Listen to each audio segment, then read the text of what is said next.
एक तो सच्चा तेरा नाम सच्चा, हे सनातन ब्रह्म परमात्मा तू सच्चा है, तेरा नाम सच्चा है। मेरे हृदय की भूमि से एक प्रकाश कण उठा और वो अंतरिक्ष में पहुंचा। परम ब्रह्म अजर अमर पुरुष की स्तुति करता हुआ वो गंधर्व बन गया। वह प्राचीन पूर्वजों पितरगणों के सन्मुख गया, उनकी अभ्यर्थना की और परम ब्रह्म की स्तुति का उसने गायन किया। उन पितरगणों ने उसको अमृत पान कराया। फिर वो देवलोक में पहुंचा। उज्ज्वल आत्मा वाले देवगणों के सन्मुख उस मेरे प्रकाश कर्ण ने फिर से देव गंधर्व बनकर परम ब्रह्म की स्तुति को गाया। उन देवगणों की अभ्यर्थना की। उन देवगणों ने प्रसन्न होकर मुझको पुनः अमृत का पान कराया। ये मेरे हृदय से निकला ज्योति कण फिर ब्रह्मलोक में पहुंचा। उस अजर अमर अविनाशी निराकार पुरुष ब्रह्म के सन्मुख पहुंचा, जिसको सब परम आत्मा ईश्वर परमेश्वर आदि बोलते हैं। उसके सामने पहुंच के ये फिर गंधर्व बना। ईश्वर की गंध सुगंध को इसने अपने भीतर ग्रहण किया। वहां उस पुरुष ब्रह्म की इसने अभ्यर्थना की और उस परमेश्वर की स्तुति का गायन किया। वो परमात्मा उस स्तुति को सुनकर झूम उठा और इस प्रकाश कण को अजर अमर होने का वरदान उसने दे दिया। इस नाशवान शरीर में ये अमृत का कण, ये प्रकाश का कण उसी सनातन पुरुष का चिन्ह है, निशानी है, जो रात दिन प्रतिदिन उसी अजर अमर पुरुष की स्तुति का गायन करता रहता है। ये गंधर्व है। इसने उस प्रभु परमेश्वर की सुगंध को अपने में धारण कर लिया है। सुगंधिम पुष्टि वर्धनम, इसकी सुगंध उस परमात्मा के अनुग्रह से प्रतिदिन बढ़ती चली जाती है। इस गंधर्व की वाणी को सुनने के लिए असंख्य असंख्य आत्माएं इसके पीछे पीछे फिरती हैं। ये जिस जिस लोक में जाता है, चाहे मृत्यु लोक में रहे या देवों के अमर लोक में रहे या उस परम ब्रह्म परमात्मा के सन्मुख रहे। थोड़े समय के लिए उस अजर अमर पुरुष का हम ध्यान करें। सीधे होके बैठे, कमर गर्दन मस्तक को सीधा रखें, हाथों की तर्जनी उंगली और अंगूठे को मिला के रखें, आंखों को बंद करें। बंद आंखों से मस्तक में परम ब्रह्म की ज्योति को देखें। उसी ज्योति में उठते हुए ब्रह्मनाद को सुने। आती जाती हुई सांसों पर ध्यान दें। गहरी शांति का अनुभव करें।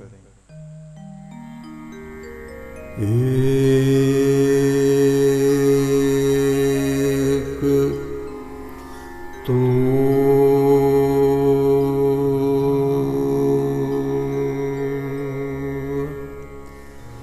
सच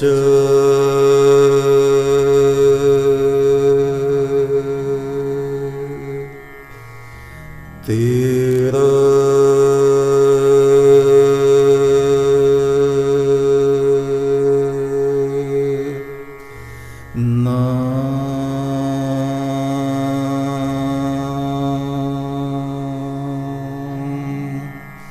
सच्चा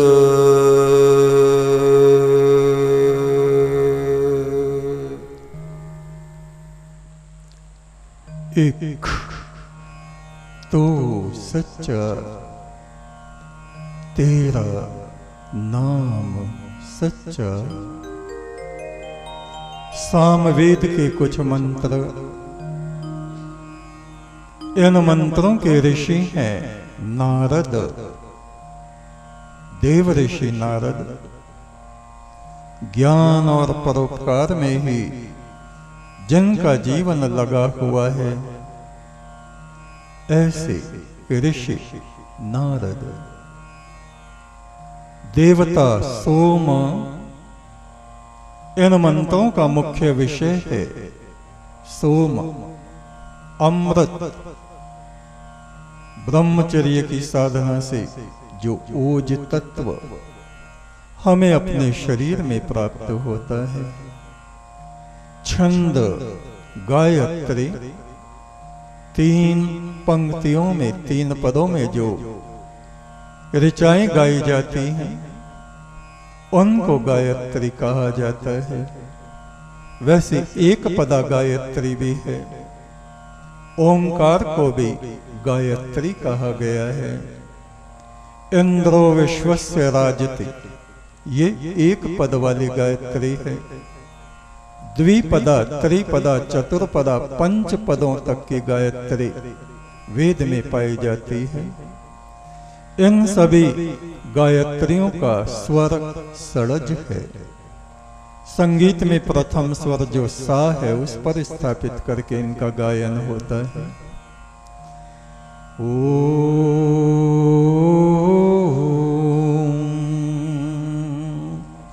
तम वह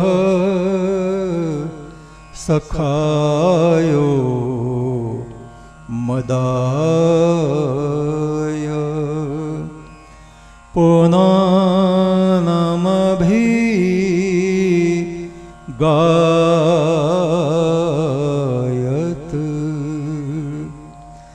शिशुं न हव्यः स्वदयन्त गोतिरभि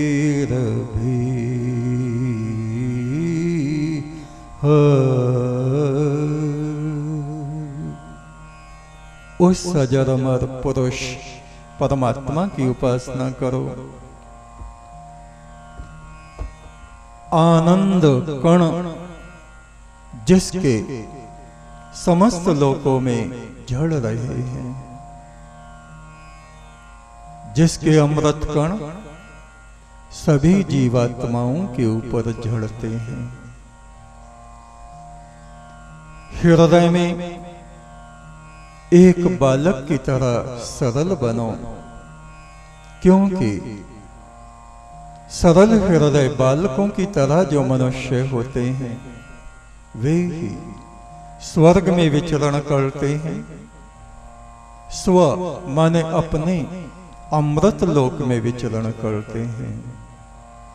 भोले भाले सरल हृदय आत्माएं परम ब्रह्म के निकट निवास करते हैं। उनका ध्यान उसी सनातन परमात्मा में जुड़ा रहता है। पार ब्रह्म की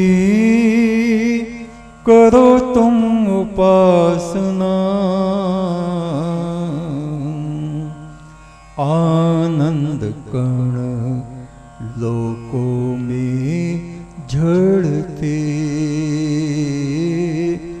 आनंद कण लोकों में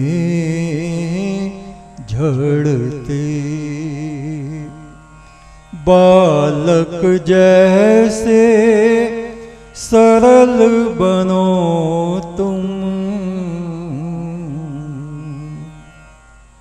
चतुराई सियाणपा कित कामना आईए, सच्चा साहिब जो देवे सो ही सुख पाइए। मनुष्य चालाक बने, चतुर बने, छल कपट बने, छल कपट करता फिरे, कपटी बन जाए, उसके हृदय का प्रकाश और शांति नष्ट हो जाते हैं। जब हमारा हृदय एक बालक की तरह सरल होता है, परमात्मा ऐसे बाल सुलभ हृदय में आकर के निवास करता है। पार ब्रह्म की करो तुम उपासना, आनंद कण लोकों में झड़ते, आनंद कण लोकों में झड़ते। बालक जैसे सरल बनो तुम,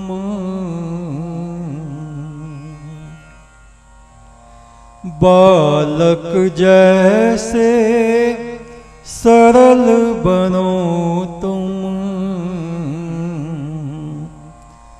बालक स्वर्ग में विचरते,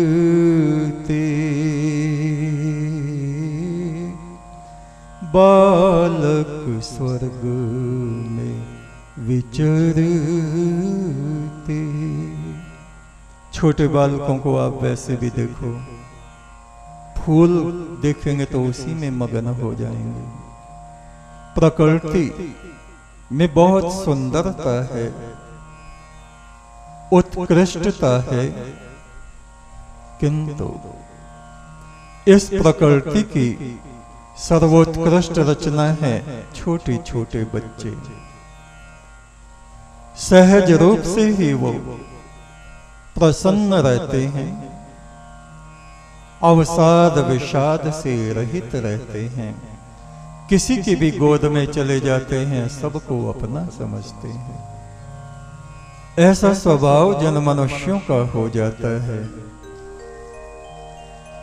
उनके लिए सब जगह वो आदि पुरुष परमात्मा उपस्थित रहता है। ओमातिष्ठ व्रत्रहन रथम युक्ताते ब्रह्मणा हरि,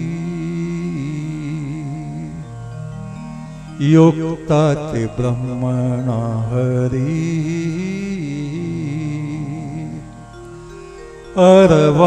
अर्वाचीनम सुते मनोग्रावा,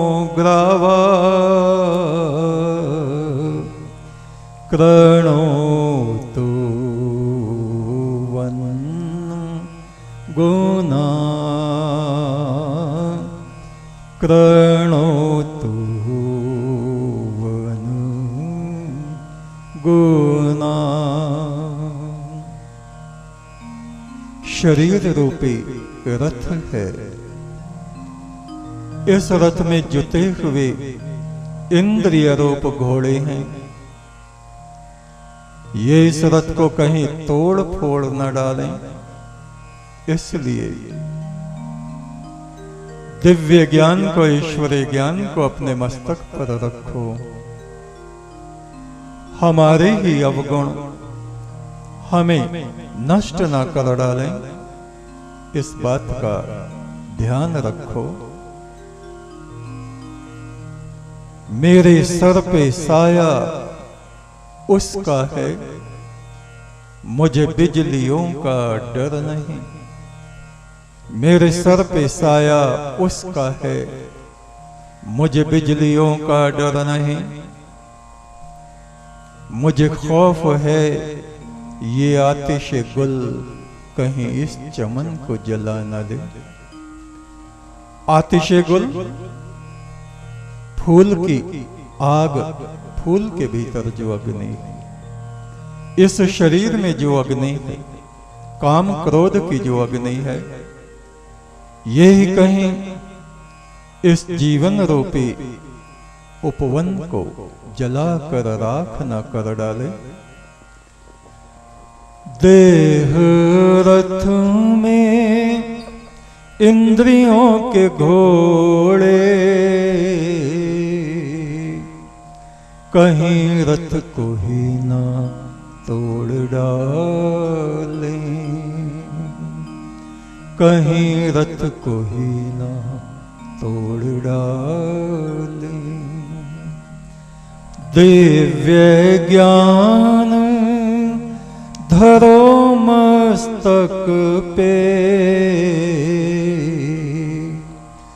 दिव्य ज्ञान धरो मस्तक पे, अवगुण नष्ट न कर डाले हमें, अवगुण न नष्ट कर डाले।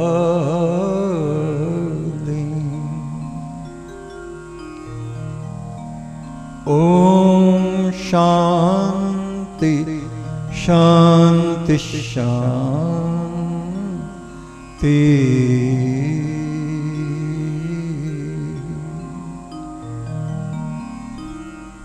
तैत्तरीय उपनिषद, इस उपनिषद पे हमारा चिंतन चल रहा है। तैत्तरीय उपनिषद का आज 6वां दिन है।